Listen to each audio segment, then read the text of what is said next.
Buraya insanlar title başlık attığı zaman yasaklar ülkesi diye gerçekten yasaklar ülkesi. Adamlar idam ediliyor. Adamlar kırbaçlanıyor. Demişler ki biz sakızı kaldıralım abi. Bu ülkede sakız çiğnemek yasak olsun. Hani çantamın içerisinde şu anda sakız var. Kendimi yasaklı bir madde taşıyormuş gibi hissediyorum. Bu kadar gelişmiş bir ülkede hala fiziksel olarak cezalar var. Uyuşturucuyla yakalanmanın, bunun ticaretini yapmanın cezası idam.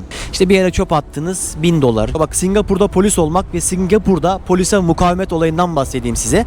Bak bu yasaklar arasında bu ülkede kumar oynamak serbest. Diyeceksiniz ki vay be, yani burası gerçekten yasaklar ülkesiymiş. Dünyanın bir ucundan bu videoyu size ulaştırmama katkı sağlayan sağlıklı su arıtma cihazı Aura Sebilon sponsorluğuyla başlıyoruz.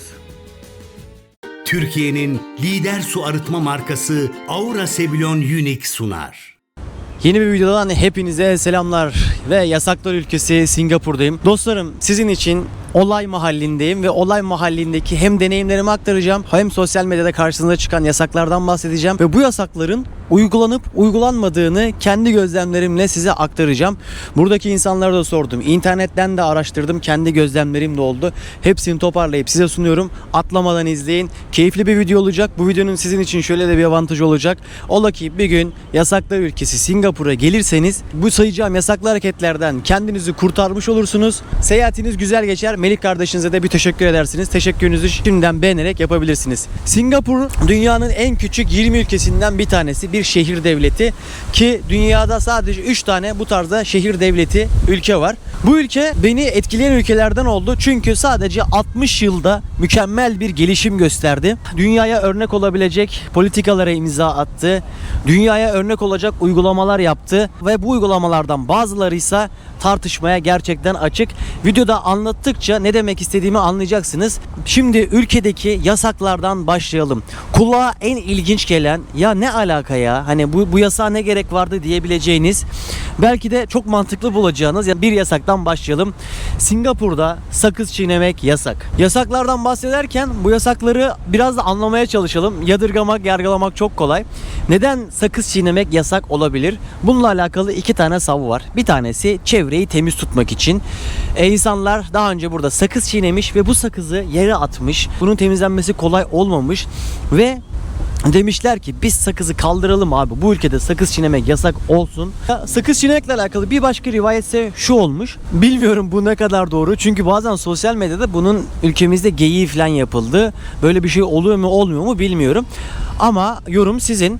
Diyorlar ki sakızı çiğneyip attıktan sonra kuşlar onu yemek zannediyor ve onu ağzına alınca ağzını açamıyor, su içemiyor, yemek yiyemiyor ve bu şekilde bu kuşlar ölüyor. Öldüğü için de bunu yasaklamışlar. Size hangisi inandırıcı geliyorsa yorum sizin. En ilginç yasaklardan bir tanesi bu. Kuş demişken bu yasağa bir diğer yasak ekleyelim. Arkadaşlar ben buradaki pazarları gezdim. Bazı pazarların etrafını içeri kuş girmesin diye tellerle örmüşler. Burada çok az kuş dışkısı gördüm. Kuş gördüm mü? Evet, muhakkak kuş var ama çok az kuş dışkısı var. Hani bazı ülkelere gidersiniz, orada mesela kuşu beslerler, işte size pirinç verirler, mısır verirler, siz gelirsiniz kuşlara atarsınız ve bu kuşları beslersiniz. O kuşlar etrafa dışkılar vesaire. O da çevrede böyle bir görüntü kirliliği oluşturur. Bu ülkede kuş beslemek de yasak. Bu yasakları söylüyoruz evet, ama peki uygulanıyor mu uygulanmıyor mu? Sakız yasağıyla alakalı bulunduğum yerde dedim ki yanımda sakız var. Hani çantamın içerisinde şu anda sakız var. Kendimi yasaklı bir madde taşıyormuş gibi hissediyorum. Ve havalimanına girersiniz, ağzınızda böyle çamur gibi bir tat olur. O tadı bastırmak için naneli sakız çiğnersiniz. Bu çok masumdur. Ama ben bu havalimanına buraya gelince ve bu havalimanına girince bunu yapamadım. Dedim ki bu ülkede yasak. O yüzden de yasaklara riayet ettim. Çünkü bu ülkede yasaklar uygulanıyor arkadaşlar. Az sonra size bir şeylerden bahsedeceğim. Diyeceksiniz ki vay be, yani burası gerçekten yasaklar ülkesiymiş. Ve bu yasakların hiç şakası da yokmuş. Sakız yasağını hiç esneten veyahut da sakız yasağını delen hiç kimseyi görmedim. Hostelde gizli gizli sakız çiğnemişliğim var. İtiraf ediyorum. Umarım beni cezalandırmazlar bununla alakalı. Ama hiçbir çöpe, dışarı vesaireye atmadım. Güzelce kağıda sarıp o şekilde çöpe attım. Kuş yasağını delen hiç kimse görmedim. Yani kuşları besleyen de hiç kimse görmedim. Hostel demişken, hostelde ilginç yasaklardan bir tanesine denk geldim. Bu ülkede sifon çekmemek de yasak. Bakın çoğu yasak çevre kirliliğiyle alakalı bir özdeşecek, bir oraya gelecek konu yani. Çünkü çoğu yasağı çevreyi korumak için, çevreyi temiz tutmak için kurmuşlar, koymuşlar. 60 yıl önce burası böyle değildi tabii ki. 60 yıl önce kural yoktu, uyuşturucu vardı, çevre kirliliği vardı. İnsanlar kurallara riayet etmiyordu. İnsanlar yere tükürüyordu ki bir başka yasak yere tükürmek. Sonra devlet başkanı öyle otoriter ki, kuralları o kadar net belirlemiş ki, kanunları o kadar net çizmiş ki, bunları o kadar güzel uygulamış ki, uygulandığını da insanlara göstermiş ki burası dünyanın en kurallı ülkesi haline gelmiş. Burası dünyanın en güvenli ülkesi haline gelmiş. Burası bu kurallarla beraber kendini o kadar geliştirmiş ki ekonomik olarak üstüne koyarak dünyanın en zengin ülkesi haline gelmiş. Kurallar bazı insanlara çok sıkıcı geliyor olabilir. Yani kimse kurallara uymak istemez. Kurallara uymak istemediği için işte uyuşturucunun serbest olduğu ülkelere turizme gider. Çünkü kendi ülkesinde yasaklı olduğu için yasakların olmadığı, bunu bir turizm formu haline getiren ülkelere gider ve orada bu hareketlerde bulunur. Ama bu ülkede bunu yapamaz. Bu ülkeyi fakir kılıyor mu? Yok. Onlarsız da bir ülke nasıl zengin olabiliyor? Dünyanın en küçük 20 ülkesinden biri nasıl bu kurallarla beraber, katı kurallarıyla beraber dünyanın her yerinden turist çekiyor? Buraya gelince bir kez daha iyi anladım. Bakın burada yaşayan insanlara sordum ve tabii ki gözlemledim, deneyimledim. Bu ülkede nargile bir günde kaldırıldı. Bir günde yasak geldi. Bir günde sanki insanlar uzun süredir nargile yasakmış gibi o kurala riayet etti. Hiç kimse buna itiraz edemedi. Singapur'a geldiğiniz zaman Singapur'da şöyle bir şeyle karşılaşacaksınız. Bir form doldurmanız gerekiyor veyahut da buraya gelince de bu formu doldurabiliyorsunuz ama tavsiyem bence buraya gelmeden önce formu doldurun. Formu doldurduktan sonra size bir mail geliyor. Mailin meali şu. Diyor ki benim ülkeme elektronik sigarayla gelemezsin. Benim ülkemde kesinlikle uyuşturucu kullanamazsın, uyuşturucu sokamazsın, uyuşturucunun sokulmasına yardım edemezsin. Peki bunun cezası ne? Bu kadar gelişmiş bir ülkede hala fiziksel olarak cezalar var. Kırbaç cezası var. Bu ülkede idam cezası var. Uyuşturucuyla yakalanmanın, bunun ticaretini yapmanın cezası idam. Bu birkaç yıl önce uygulanan bir ceza. Olay şöyle gerçekleşiyor. Haberlerde de internette de araştırabilirsiniz. Bir Malezyalı arkadaş ülkeye 35-40 gram arasında bir eroin sokuyor ve yakalanıyor. Tabii ki yargılanma süreci başlıyor. Bu süre zarfında Malezyalı ailesi, sivil toplum örgütleri bu arkadaşın kullanıldığını ve idam edilmemesini talep ediyor. Yargılama süreci devam ediyor. Mahkeme delillere bakıyor vesaire ve mahkeme en sonunda şuna karar veriyor. Bu şahıs diyor kendi rızasıyla suç işledi. Herhangi bir akıl geriliği yok. Kendi hür iradesiyle bu kanunları bildiği halde buraya eroin soktu ve bunun cezası idam ve yargılamanın sonunda idam ediliyor. Hikaye bu kadar. Kanunlar bu şekilde işliyor. Bir başka yaşanmış olay, bu sefer şüpheli bir hanımefendi. Hanımefendi yine 30-35 gram bir eroinle yakalanıyor ve yargılanma süreci başlıyor. 2 yıl önce bu hanımefendi burada idam edilip cezalandırılıyor.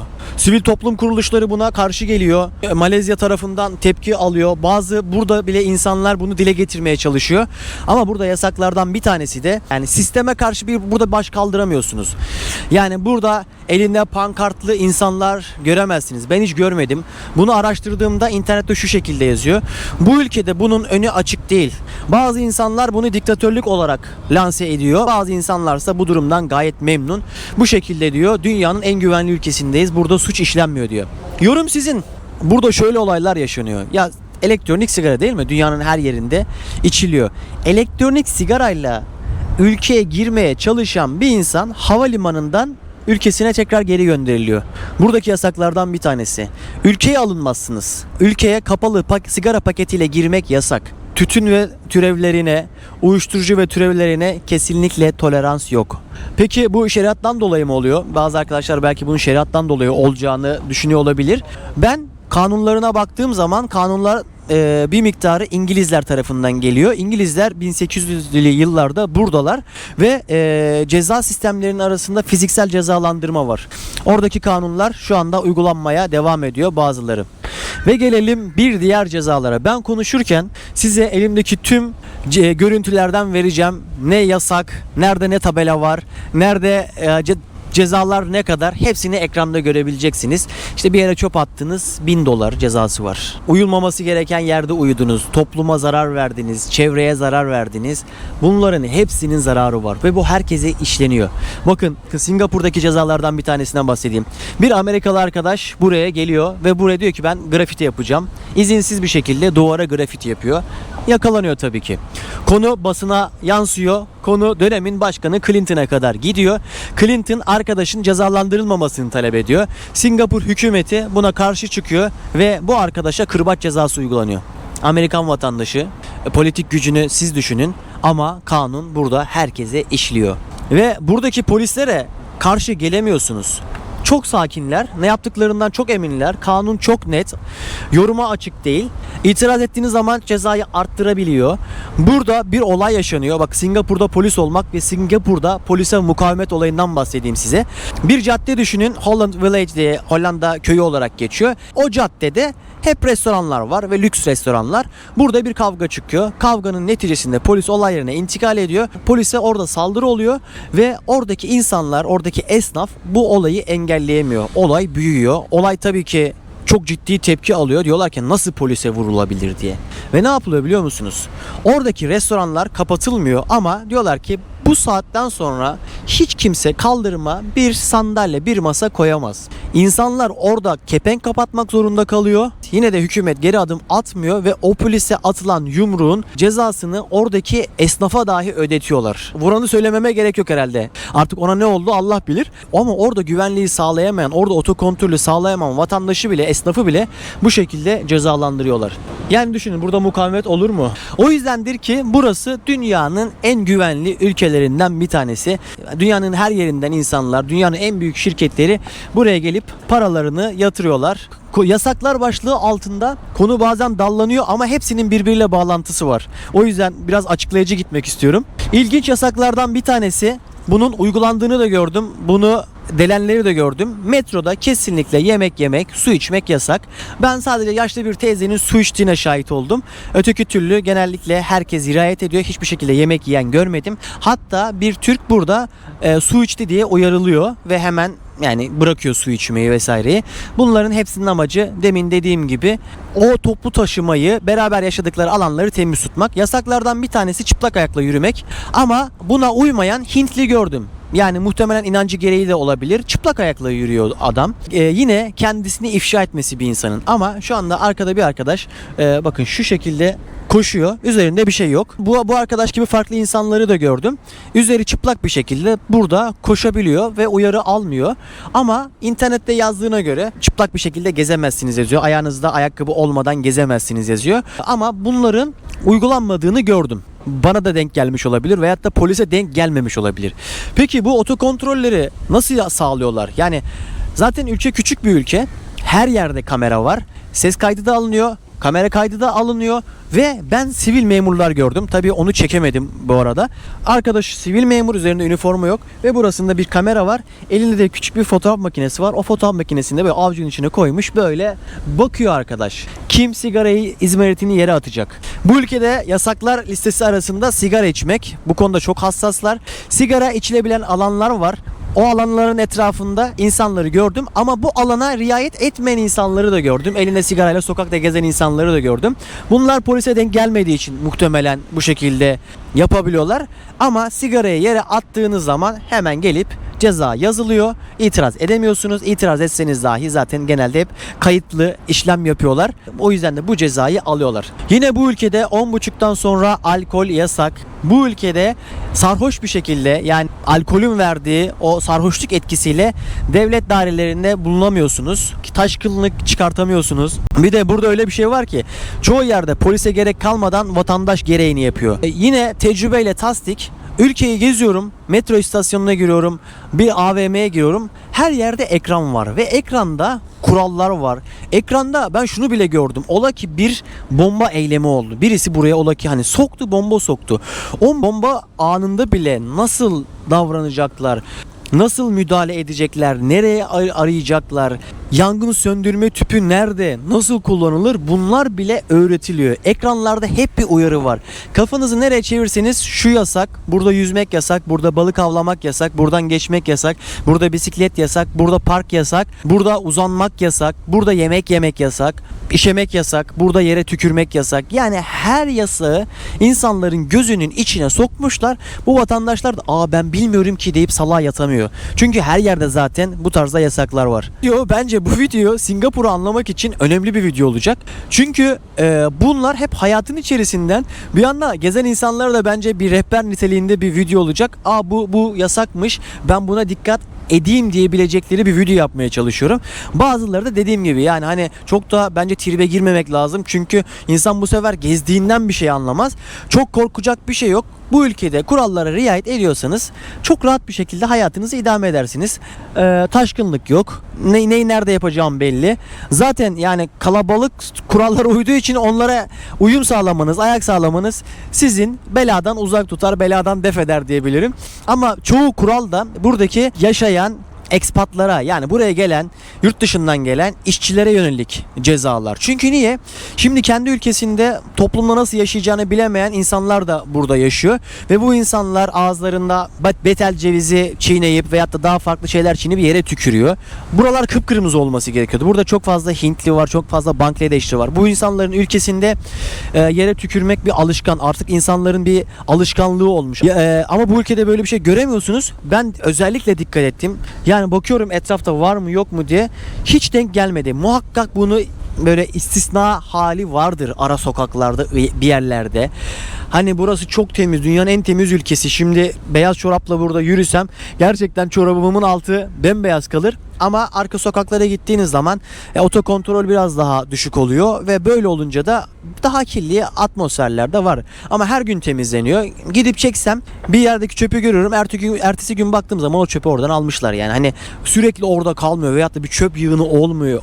Hani gelişi güzel. Birisi bir şeyini düşürüyor. Bak orada birisi bir şeyini düşürmüş. Veyahut da birisi çöp atıyor veyahut da sıkıştırıyor.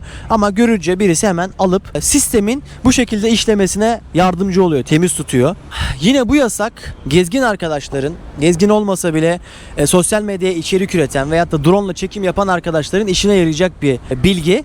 Bu ülkede drone yasak. Drone için özel izin almanız gerekiyor. Drone için bir miktarda ücret ödemeniz gerekiyor. Tam emin olmamakla beraber 100 Singapur doları olabilir. Tam emin değilim. Bu da aklınızda bulunsun. Tabii her yeri çekemiyorsunuz. Bu size bildiriliyor. İlginç yasaklardan bir tanesi. Ülke o kadar otoriter ki, otoriteyi o kadar sağlamış ki bu ülkedesiniz. Ülke dünyanın en pahalı ülkelerinden bir tanesi. Çevre ülkelere göre bahsediyorum. Ve hemen köşesinde Malezya var. İnsanlar akıllılık yapıyor. Ben diyor ki burada yakıta bu kadar para vermektense giderim hemen dibimdeki Malezya'dan yakıtı alır fullerim gelirim. Devlet diyor ki yok ya diyor. Sen diyor çalışacaksın diyor, kazanacaksın diyor, gideceksin parayı yurt dışında harcayacaksın, onlara para kazandıracaksın, parayı yurt dışına çıkartacaksın diyor. Burada her şey paraya ülke sokmakla alakalı. Para gelsin, para giderkense hemen bir bariyer koyalım, bir kanuni düzenleme yapalım, para çıkmasın. Ve diyorlar ki sen kardeşim buradan ülkeden çıkarken bir barkod alman lazım. Böyle barkod alabilmek de kolay değil. Uğraştırıyorlar sizi. Bunu yaptıktan sonra, bu kanun geldikten sonra zaten bu yurt dışına karadan araçla çıkış sayısında bayağı bir azalma oldu. İkincisi ise sen diyor ülkeden çıkarken yakıtın 4'te 3 oranında dolu olacak. O şekilde anca çıkarsın diyor. Gelirken oradan doldur gel. Fark etmez. Ama buradan çıkarken tabiri caizse depon dolu olacak diyor. Öyle boş depoyla gideyim, oradan alayım geleyim. Yok, yasak. Barkodsuz çıkmak yasak. Bunların hepsinin cezası var. Yani buradan şunu anlıyoruz ki burada vergi kaçıramıyorsunuz. Yani burada şunu anlıyoruz ki buradaki sistemdeki açık tespit ediliyor ve hemen önü kapatılıyor. Hemen bir yasak geliyor, bir kanuni düzenleme geliyor. Ondan sonra insanlar mecbur kurala uymak zorunda. Neden burada araçlar pahalı? Arkadaşlar burada araç almak yasak. Ama yanlış anlaşılmasın, bu konuyu açayım. Araç almak çok pahalı ve 10 yıllık aracı bulunduramıyorsunuz. Yani araç 10 yaşına gelince devlet diyor ki artık eski bir araç istemiyorum diyor. Ben burada hurda bir araç istemiyorum diyor. çok yüksek fiyatlar veriyor. Vergilendirme 10 yaşından sonrasında aşırı vergilendirme geliyor. Arabayı hurdaya ayırıyor. Ve böylelikle ne oluyor? İnsanlar araç alamıyor. Alanlar da yüklü miktarda para ödemek zorunda kalıyor. Zaten toplu taşımaya da çok büyük yatırımlar yaptığı için insanlar toplu taşımayla ilerliyor ki ülkeyi emin olun yürüyerek gezebilirsiniz yani. Ben 2 gündür 3 gündür yürüyorum. Ülkeyi yürüyerek gezebiliyorsun yani. Burası böyle bir ülke. Toplu taşımada çok iyi işliyor. O yüzdendir böyle işte burada araba almak yasak diye bir başlık görebilirsiniz. Bunun açıklaması da böyle. Buradaki ilginç yasaklardan bir tanesi. Bakın yine biz içerik üretiyoruz. Ben şu konuya riayet etmeye çalışıyorum mümkün olduğunda. Bazen public yani kamuya açık alanlarda video çekiyorum. Ve bunun için ben küfür yedim. Bir kız bana küfür etti. Ama o anladığım kadarıyla sonradan tabii jeton yerine düştü. Ben kaldırımda kamera çekerek ilerliyorum ve kızlar da orada beden işçisi, ne demek istediğimi anladınız. Onlar da kendilerinin görülmesini istemediği için kız arkamdan küfür etti. Şikayet etseydi muhtemelen onun da başı belaya girerdi ama ben hiç oralı bile olmadım. Yoluma gittim, devam ettim. Bu yasaklar arasında işte masaj adı altında bu yasakları çiğneyen insanlar da var. Devlet bunları da biliyordur ama artık bilmiyorum kılıfına mı uyduruyorlar veyahut da tespit edildiği zaman onlar da gönderiliyor mu bilmiyorum ama masaj adı altında böyle şeyler de oluyor. Bak bu yasaklar arasında bu ülkede kumar oynamak serbest. Hep yasaklardan bahsettik ama serbest olan şeylerden de bahsedelim. Kumar oynamak serbest. Çünkü niye? Kumarla beraber ülkeye para giriyor. Ülkede 2 tane kumarhane var. Singapurlu insanlar bu kumarhanelere girerken vergi ödemek zorunda. Para ödemek zorunda ama yurt dışından gelen turistler ücretsiz bir şekilde girebiliyor.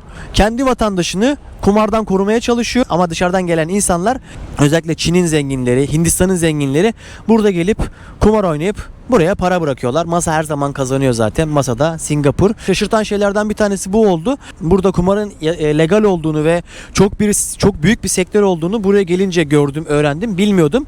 Bir diğer yasak burada dilenmek yasak. Burada sokakta araç yıkayan göremezsin. Burada park yerin yoksa sana araç bile vermiyorlar. Burada ağaç kesmek yasak. Burada ağacın yerini değiştirebilirsin. Ağacın yerini değiştirirken bile birçok ağaç dikmen gerekiyor. Ve bunu hepsini planlı programlı raporlaman gerekiyor. Şuraya bir şey yapılacak ve bu ağaç buradan gitmesi mi gerekiyor? Bu ağacı alıp naklini sağlıyorlar. Apartmanlar hep yaşıyor. Binaların üzerinde, girişinde, balkonunda ağaçlar görebilirsiniz. Bitkiler görebilirsiniz, çiçekler görebilirsiniz. Ülkeyi bir şantiyeye çevirmemişler. Bu yasaklar içerisinde yaşanılabilir bir şehir inşa etmeye çalışmışlar ki nacizane bence bunu da çok güzel başarmışlar. Şu bilgiyi vermem gerekiyor. Bazen bir video yapıyoruz, YouTube videosu ve bunu paylaşıyoruz. Paylaşınca insanlar diyor ki Singapur'da diyor işte asgari ücret diyormuş 3000 bu çok iyi bir para diyor ve hemen buraya gelmek istiyor. Çünkü burada vize yok. Yani buraya çok kolay girersiniz. Ama devlet kendine o kadar emin ki burada illegal, yasa dışı hiçbir şey yapamazsınız. Çoğu gittiğim ülkede Türklerle veyahut da farklı insanlarla röportaj yapıyorum. Ve abimiz kebapçı olabilir veyahut da bir elinde bir iş olabilir. Elinin hamuruyla Anadolu'dan çıkıp geliyor ve diyor ki çok güzel diyor ya ben şuraya hemen bir tezgah kurarım. Burada satış yaparım. Günde diyor 100 tane dürüm satsam diyor şu kadar filan kafa hesap makinesi gibi çalışıyor. Ama böyle bir sistem yok.